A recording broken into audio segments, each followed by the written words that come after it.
what tourism object is this? Dia masih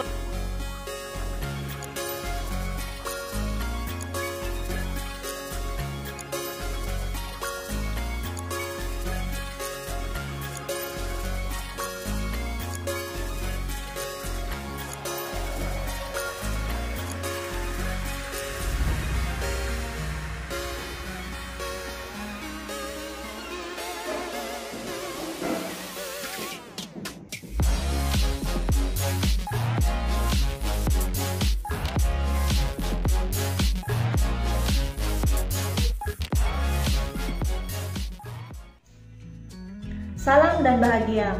Perkenalkan, saya Diana Thalia Olivia Nathan, seorang calon guru penggerak Angkatan 3 Kabupaten Manggarai. Saat ini saya ingin berbagi pengalaman bagaimana saya menerapkan pembelajaran sosial emosional di sekolah saya, khususnya selama mata pelajaran bahasa Inggris. Berikut saya akan sampaikan refleksi, perasaan, dan juga kesan saya setelah melaksanakan penerapan pembelajaran sosial emosional tersebut. Sebelum menerapkan pembelajaran sosial emosional, saya melakukan beberapa persiapan. Yang pertama, saya membuat pemetaan kebutuhan belajar siswa. Siswa-siswa dikelompokkan sesuai dengan gaya belajar mereka masing-masing. Ada yang visual, ada yang auditory, dan juga ada yang kinestetik. Lalu saya menyusun sebuah rencana pelaksanaan pembelajaran. Pembelajaran berdiferensiasi yang dikombinasikan dengan pembelajaran sosial emosional. Dalam kegiatan pembelajarannya tersebut, saya menerapkan strategi diferensiasi proses, di mana ada perbedaan-perbedaan kegiatan sesuai dengan gaya belajar para siswa dalam kelompok gaya belajarnya masing-masing. Kompetensi sosial emosional yang ingin dikembangkan dalam pembelajaran sosial emosional bersama peserta didik saya di sekolah, yang pertama adalah kesadaran diri yang dilakukan melalui dua teknik. Yang pertama adalah teknik stop, lalu yang kedua adalah teknik membuat jurnal diri. Berikutnya kompetensi keterampilan sosial atau keterampilan relasi yang diwujudkan melalui teknik role play komunikasi aktif. Kompetensi sosial emosional yang dikembangkan dalam pembelajaran yang pertama adalah kesadaran diri. Ini kami lakukan di kegiatan awal pembelajaran dengan melakukan teknik stop.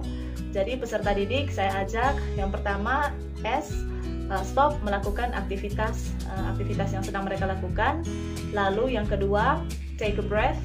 Siswa-siswi diminta untuk melakukan latihan pernapasan, menarik nafas dan menghembuskan nafas selama beberapa kali. Lalu observe. Siswa-siswi saya arahkan untuk mengamati hal-hal apa yang mereka rasakan ketika melakukan latihan pernapasan. Lalu tahap yang terakhir yakni proceed. Setelah melakukan latihan pernapasan, siswa-siswi saya ajak kembali untuk kembali ke aktivitas sebelumnya. Setelah melakukan teknik ini, saya mencoba bertanya kepada beberapa siswa. Jadi siswa menyampaikan bahwa mereka merasa lega, merasa lebih tenang, dan merasa lebih rileks. Sehingga ketika siswa-siswi sudah merasakan perasaan tersebut, saya mengajak mereka untuk lanjut ke aktivitas pembelajaran berikutnya. Lalu di aktivitas pembelajaran kegiatan inti, kompetensi yang kami kembangkan yakni keterampilan sosial. Hal ini terintegrasi dalam proses atau kegiatan pembelajaran. Siswa-siswi yang sudah duduk dalam kelompoknya masing-masing, baik itu siswa visual, auditori maupun kinestetik, melakukan aktivitas-aktivitas dalam kelompok. Jadi ada kerjasama di dalamnya, ada diskusi, ada bermain peran, sehingga kompetensi yang dikembangkan di sini adalah keterampilan sosial melalui teknik role play komunikasi aktif. Lalu di akhir pembelajaran kegiatan penutup, ada satu kompetensi lagi yakni kesadaran sosial yang kami lakukan dengan cara membuat jurnal diri.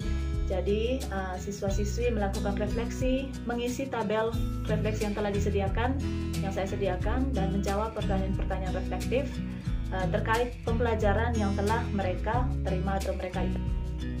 Perasaan saya setelah menerapkan pembelajaran sosial emosional di kelas, saya merasa senang karena ada beberapa hal yang memang belum saya pahami selama mempelajari materi tentang PSE ini, tetapi terjawab ketika saya melakukan aksi nyata atau penerapan di dalam kelas. Menurut saya PSI ini sangat bermanfaat bagi siswa secara khusus untuk meningkatkan dua kompetensi tadi yang dikembangkan. Yang pertama adalah kesadaran diri. Siswa-siswi dilatih agar memiliki kesadaran diri melalui teknik stop dan juga teknik membuat jurnal diri. Lalu berikutnya ada keterampilan sosial, di mana siswa-siswi dilatih untuk menjalin relasi yang baik dengan guru maupun dengan sesama rekan siswa selama proses pembelajaran di dalam kelas. Hal yang perlu ditingkatkan lagi dalam penerapan PSI ini menurut saya adalah keterampilan guru. Guru harus terus berlatih sehingga bisa mengarahkan siswa atau bisa mengelola kegiatan pembelajaran yang melibatkan kompetensi sosial emosional. Secara khusus juga bila dipadukan dengan pembelajaran berdiferensiasi.